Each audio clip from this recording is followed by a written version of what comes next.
কিন্তু সেই সেবার দ্রব্যের উপরে যে আপনার হাঁচি পড়েছে, ওই দ্রব্যটা ভগবত সেবায় দিবেন। এই সকল দ্রব্য ভগবত সেবায় নিষিদ্ধ দ্রব্য বলে গঠিত।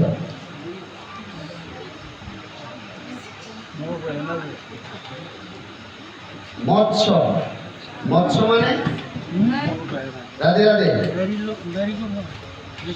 মৎস্য মাংস, সুরা, পলান্ডু, পলান্ডু মানে পেঁয়াজ, রসুন, রসুন, মসুর মানে মসুর ডাল, গ্রিনজন, গ্রিনজন মানে গাজর, গাজর চিনেন?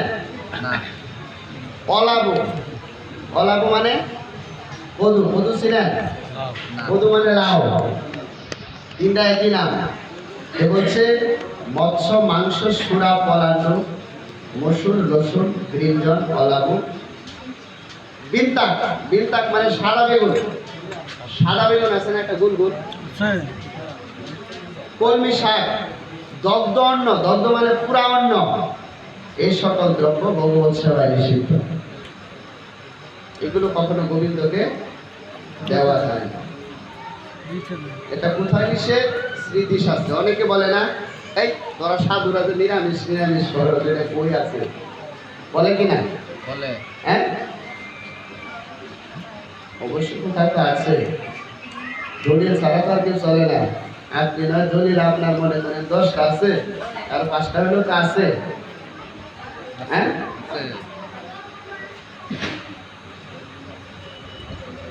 তাই বলা হলো সাদা বেগুন আমরা আপনারা কখনো ভগবানকে সেবা দিবেন না। কি মায়েরা বাড়িতে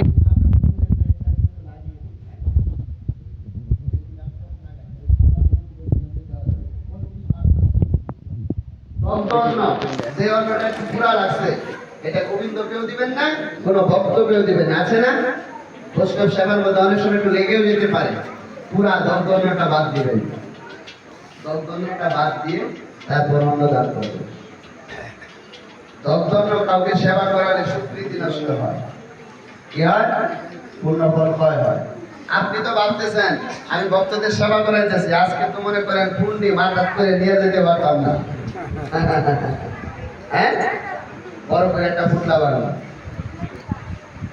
গোবিন্দ বলেন ডাক্তার ফুটলাটা সিদ্ধি করে দিতেছে, বাড়ি পর্যন্ত দেখি ফুটলা দেওয়া যাচ্ছে। রাধে রাধে। মহাপ্রসাদে ভোজন বিধি। মহাপ্রসাদ দর্শন মাত্র বন্দনা করবে। রাধে রাধে। মহাপ্রসাদকে দর্শন করার সাথে সাথে বন্দনা করতে হবে। মহাপ্রভু একবার, বহু প্রমাণ রয়েছে, মহাপ্রভু যখন গন্ডিচার মন্দিরে ছিলেন, ওখানে বসে যখন নাম পত্র খুলেছিলেন, একাদশী ব্রত প্রচার করার জন্য উনি গৌর পাড়ে মন্দির বাতাই নাকি ওখানে মহাপ্রভুকে জগন্নাথের, অর্থাৎ জগন্নাথের পুরীর প্রসাদ বড় একটা বান্ডের মধ্যে করে ওনার জন্য পাঠানো হলো। একাদশী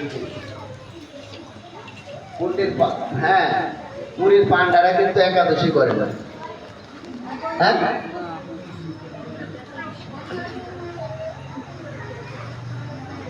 পুরীর পান্ডারা একাদশী করে না। এরা পরে গলায় তুলসী মালা পরে, এরা এবং কাশির মতো মোটা মোটা, মনে করেন 15 দিন বলি ওজনের গোল্ড আছে না, গোল্ড দিয়া মনে করেন রশির মতো কইরা একটা কারো দেখি কালকে দেন গলা, হ্যাঁ, একটা গামছা পরিধান করে। রাধে রাধে। যাই হোক,